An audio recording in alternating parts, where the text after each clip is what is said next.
Hello, Phil here from Wings of Pegasus, and welcome to another video.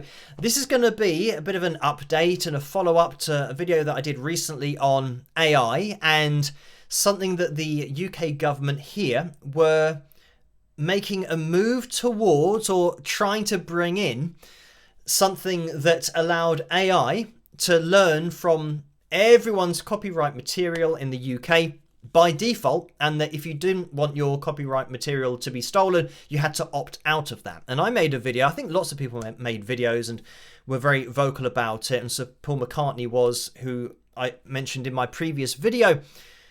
And I was pointing out things that just didn't make sense on any level. But it seems like common sense has prevailed. So now there's been a bit of a U-turn, or at least in the government they have to vote on it and it has to get through. And I think a lot of people, maybe some MPs, saw the backlash. There were people in government that said, actually, no, it is stupid. Obviously, they didn't use this language, but I wish they would, saying, no, that's stupid.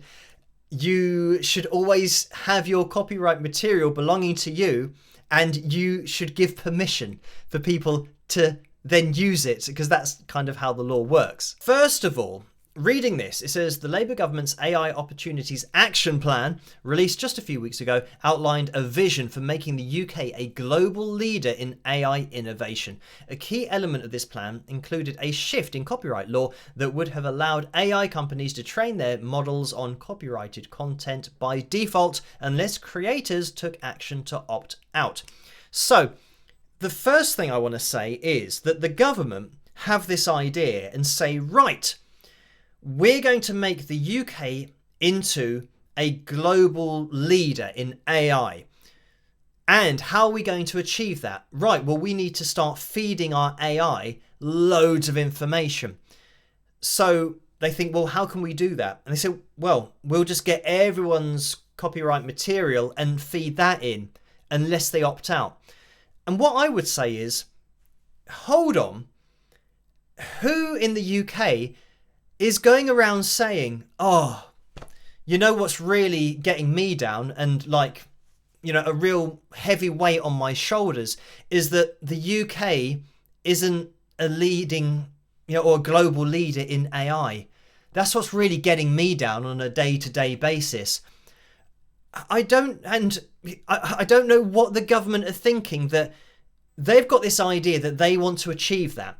But then if you said to the public, you know, what's your main concern about the government? I guarantee you the last thing they're going to say is that we're not a global leader in AI. So you've got this total disconnect with the public and the people of the country and the things that the government are chasing, that they want to achieve. I'm sure some people would say, well, I know that all sounds great, AI and doing that, but I've been waiting 3 years for my hospital appointment for an operation that's kind of important. So can we maybe focus on that? Because I'm not as bothered about AI, to be honest. And I think the whole population are like that. I mean, I try to keep up with AI and see what's going on, and even I'm not bothered about AI. If anything, I think that we should actually put the brakes on it and start to try and be a bit sensible with it, because this has already shown that the laws are going to contradict each other. If you bring in something that means that they can steal from you, you think, well, that's not how the law's designed. So just moving the page down a little bit, it says the decision to strengthen copyright protections was championed by Baroness Kidron, a digital rights advocate and crossbench peer who has been vocal in her opposition to the government's proposed opt-out system. She described it as complex, costly, and ultimately unworkable, particularly for independent artists who lack the resources to opt out from the thousands of AI firms worldwide. Exactly what I was saying in my video, that I almost think it was a ploy to try and set up something, do it really quickly, so that the people that didn't opt out in time, or didn't have the ability to opt out, their copyright material's now been taken and it's too late because it's already been fed to the AI. So you think, well, yeah, but how do I get that back? It's like, well, you can't, unfortunately. So Anyway, it then says she isn't entirely against AI in the UK economy or the industry, recognising that there is still an opportunity for it to be used. So, a really important thing that I want to mention here, and actually it's at the bottom, and let's have a go at this. Baron Arbuthnot of Erdem argued that AI does not need to be trained on copyrighted music or art to function effectively, further reinforcing the case against weakening copyright protections. And I mean, this is interesting because this directly relates to something that I've received a couple of emails about, when people have said to me, oh, your opposition to AI, using copyright material is, very short-sighted, because we should be giving everything we can to AI to help cure diseases and, in the health sector and all these different things. And my answer to those emails is exactly the same as this, saying that I can guarantee you that my song, one of my songs on my album, is not going to cure cancer. If we give that to AI, that's not going to be the thing that it thinks, oh, hang on, he moved from a D to an E chord there. So, oh, well, now I know the cure. Yeah, it's totally separate. And I know that there are things that people have copyrights to, and, recipes and all these different things that are covered by law. But in my email responses that I did give to these people, I'm focusing on the fact that you can give AI all of our knowledge, like scientific knowledge, and all of the elements in the periodic table, and you can teach it the different reactions that happen with different elements, and it can learn from that, and it can go away. Not that it goes anywhere, it's constantly where it is, kind of on the internet and everywhere that's plugged in. But anyway, it's going to do calculations, and it's going to do hundreds of thousands, millions of calculations, putting all of these elements together and seeing what happens. It's going to effectively do all of the experiments that humans would be doing, but it can do it digitally. So it's finding the results from all of these different variables to see what the result would be without actually having to do the experiment, because it's got all of the elements it needs. It knows all of the reactions that happen, or at least what we know happens between these elements. So that's not somebody's creation, like somebody's song or something that is an artistic creation.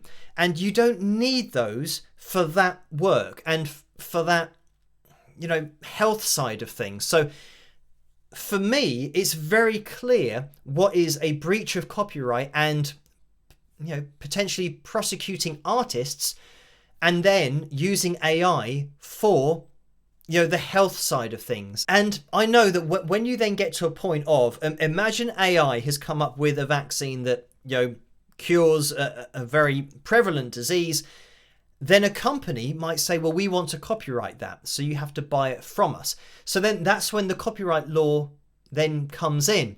But it's not with the application of AI, it's now them claiming their product. But then, what if you say, well, you didn't create that, AI did, so you don't own it, AI owns it. So maybe the company who designed the AI, now they own...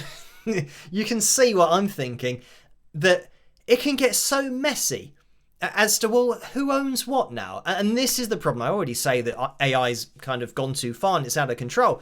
But if it comes up with that, what would happen? Obviously, maybe the company that make the AI would say, well, you wouldn't have got that had it not been for me. So you can't copyright that or, register it or have the rights to it.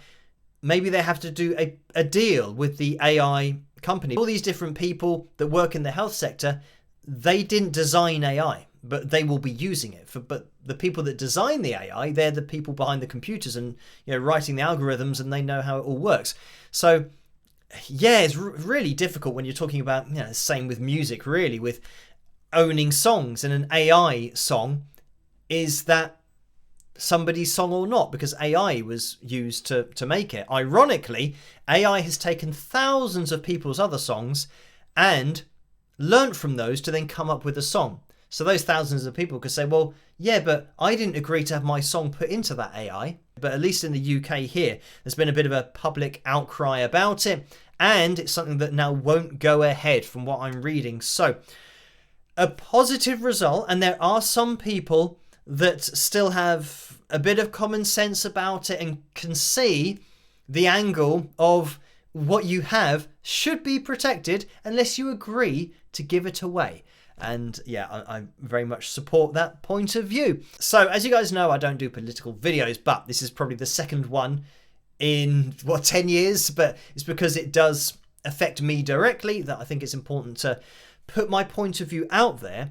And I think with the people that watch the channel, the amount of subscribers that I have, if there's any chance that I can put across a point of view of a musician and an artist and somebody that does own copyright material and own their own publishing rights, all that kind of stuff, I think if there's a chance that my voice can get out there a little bit to say how ridiculous it is, then hopefully somebody might see it, and it might maybe tilt the scales the other way from, that total lack of common sense that was being exhibited by the government with that first announcement.